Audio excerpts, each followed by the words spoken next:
Welcome to the first episode in our affiliate marketing tutorial series. Wondering how people make money online through blogs or websites? Let's talk about affiliate marketing, one of the easiest ways to earn income online. What is affiliate marketing?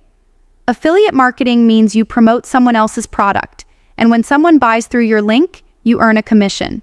You don't need to create the product or handle support. Just help people find what they're already searching for. Why does affiliate marketing work? It works because people trust helpful content, like reviews, top 10 lists, or tutorials. Brands only pay when there's a sale, and you can earn passive income once your content is live. Realistic expectations. Now, be realistic. It takes time.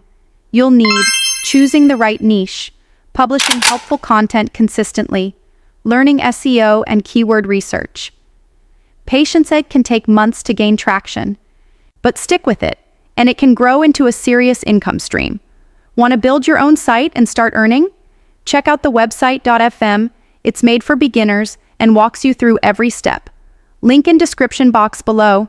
Hit subscribe, follow for more tips, and I'll see you in the next video.